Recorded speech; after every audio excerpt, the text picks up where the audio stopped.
Well, hello there everyone, how's it going? Today is the 6th anniversary of the first weather radio alert I ever recorded. And today I'm going to be making a video similar to last year's video for this. Except, in this case, I thrifted some weather radios yesterday, not today.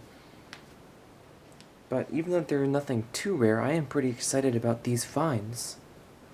So first, we have my first ever thrifted Midland 74-200. And it's actually a version I was already thinking of buying. It's the 2003 version, so I believe that makes it a version 8. And actually, since this was made in June of 2003, this might have coincided with the production of the black and silver version 1 and other version 1 Midland WR100s, which is kind of crazy to think about. Oh yeah, and it still has the protective cover on the faceplate. You can see it was $9, which is a little high for a radio, especially with a busted antenna like this. See how the telescoping segments don't go in there properly. They all come out of there just fine, they just take more force to pull out. But I'm not really sure what to do about it. I guess just leave it extended. And it also didn't come with its power cord, but that is okay since I have extras I can use, such as this from a Uniden scanner that was made in 1988. I'll go ahead and plug that in.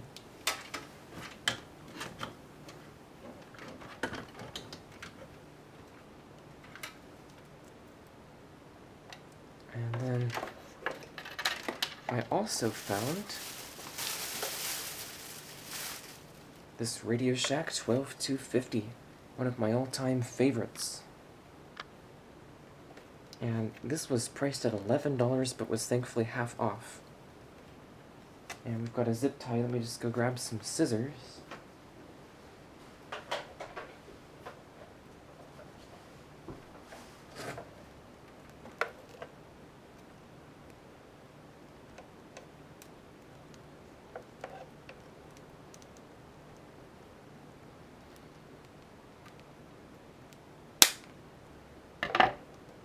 Okay. Now in testing in the store, I wasn't able to get any reception on either of these. But I was able to discover that this has a blown speaker. Now that's not really a problem for me since I can pretty easily replace the speakers in those, but it is of course an annoyance, and I'm not sure whether either of these has the distorted audio issue that's pretty common on them as well. So I will go ahead and plug in the 74-200 first.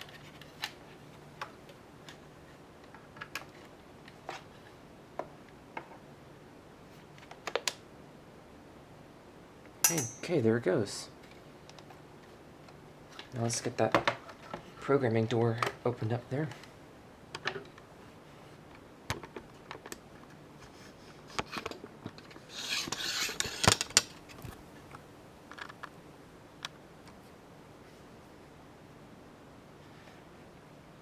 So, as I recall, you have to program these by first placing the display into the weather alert mode. There's date, there's time. Oh no, that's alarm time. There's weather alert. So now you can hit the program button, and it's set to channel 7, which it was when I first got it. Let's turn on weather. It was mostly sunny. Okay. It's not getting very good reception, so I'm gonna just collapse that antenna for now. Uh-oh. I don't know what it's doing now.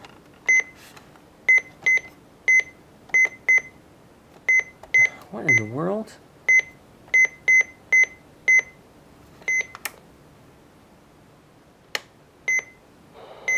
Oh, that must be the alarm. Perfect. Okay. I think it started doing that when I was trying to test it in the thrift store too. I had no idea what it was doing. Okay, so it's getting poor reception, so let's connect this to my J-pole antenna, which is actually right over here as well. Let me just show it to you here. That's it right there. It goes all the way up there. And I have it connected to this active splitter, so I can connect a whole bunch of radios to one antenna. Let's see if I can get this in frame, because it's got all these cords going everywhere. Okay, there it is. So this basically receives power and amplifies the signal, so it gives you 8 outputs with no attenuation, and the signal quality is just as perfect as coming from the antenna itself. So I'm just going to plug this cable into one of these outputs and plug it into the radio here.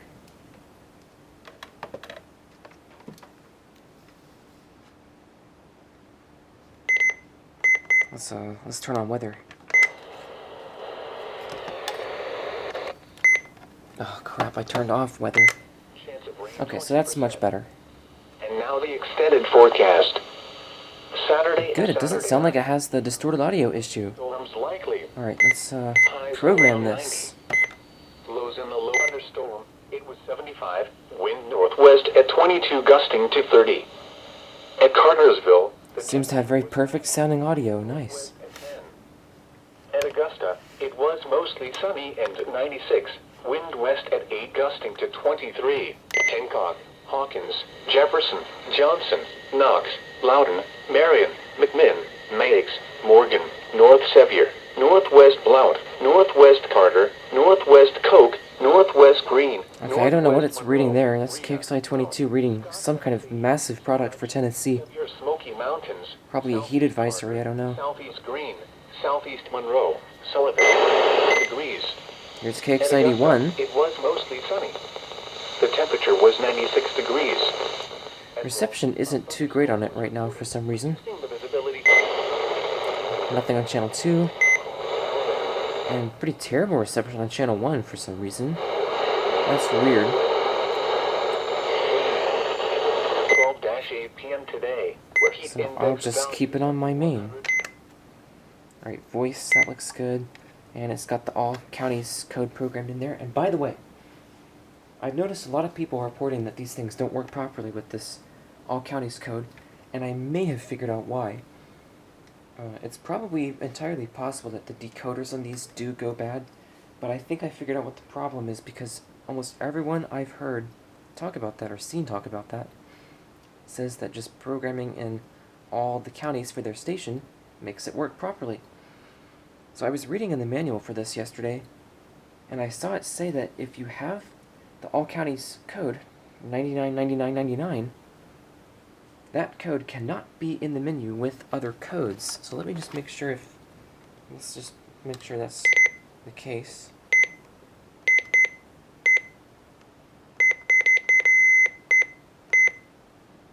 Alright, so the next one is all zeros.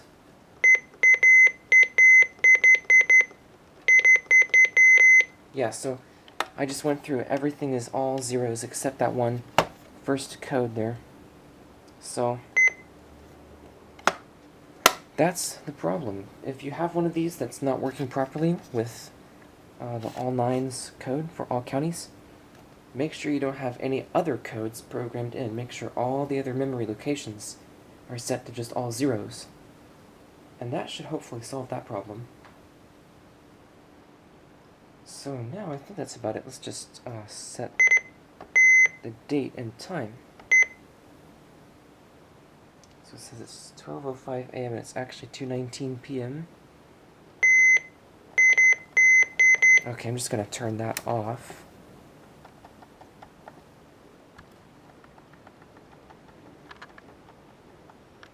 Oh no, I went too far.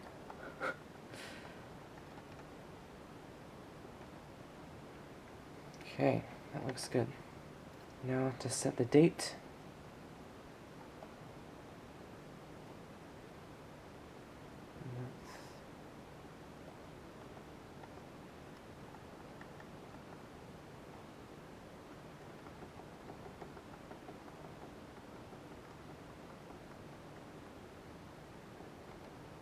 Okay, that looks good too. And I don't need to have the alarm set to anything, so I'll just leave it on the weather alert on mode. There's weather alert off. Evening, then becoming mostly clear. Lows in the lower 70s.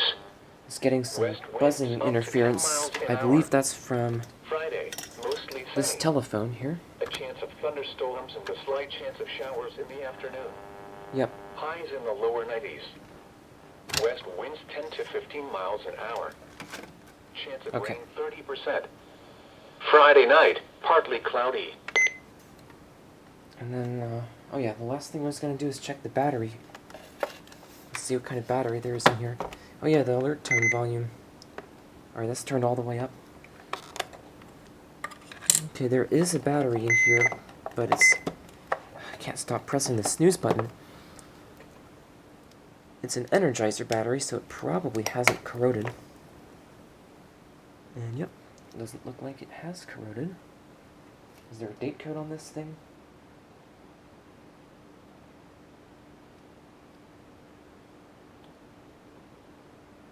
This is December 2028, so I'm guessing this was made within the last few years. So this radio may well have remained in service up until just recently. Made in 2003 and stayed in service for probably 20 years or more.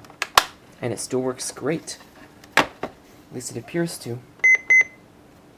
I'm going to have to wait for some alerts, but hopefully that won't be too long.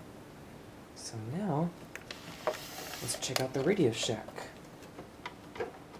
Like I said, it does have a blown speaker, but I hopefully can just turn up the volume. First, I'll go ahead and put this into test mode.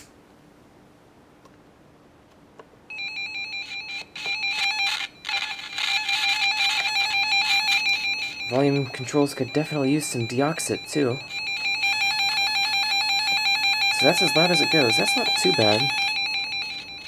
That certainly is not quite as bad of a speaker as I've heard on some of these. The programming button cover is very hard to open, and that is because of this... Oh, there's a dead bug in there. This foam that's supposed to make it easy has become degraded and sticky over time, so I'm just going to clean that off. Let's test the channels. So it's getting channels 5 and 6. If I plug it into the J-pole as well, Elsewhere across Georgia and Athens, it was mostly sunny and 93, wind west at 9. At Lawrenceville, it was mostly sunny and 90, wind southwest at 16. At Atlanta, it was mostly sunny and 93, scattered showers and sunlight to 15 miles an hour. well, it's not that sensitive. Northwest at 22, gusting to 30. At Cartersville, the temperature was 90, wind northwest at 10. At Augusta, it was mostly sunny. But it definitely sounds like the audio is not going to be crackly, so that's good. At Macon, with thunder, the temperature. Okay, so let's just put it into regular mode. And I'll switch it into program mode. I'll leave it on channel 7, that's fine. It's set to voice. And the continuous backlight is turned on, so I'm not going to let it do that. And it is set to multiple county codes. Let's-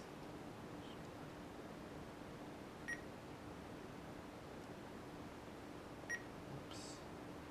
How do you scroll? There we go. Press yes to move forward in your locations. So it does look like it was used around the Atlanta area. That's pretty cool. Had 7 codes programmed in. I'll go ahead and reprogram that later. So I believe that's it for program mode.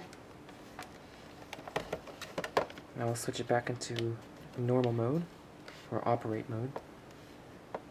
And let's see, weather alert is turned on.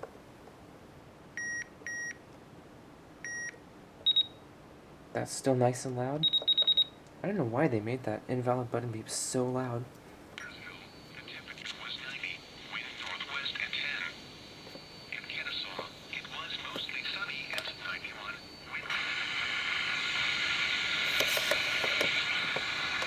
This radio is quite dusty.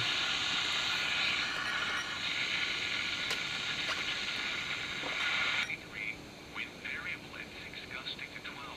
Southwestern Union and southeastern Phantom counties, Florida. At Athens, it was at I'll put it on channel 5, actually. At Cartersville, Okay.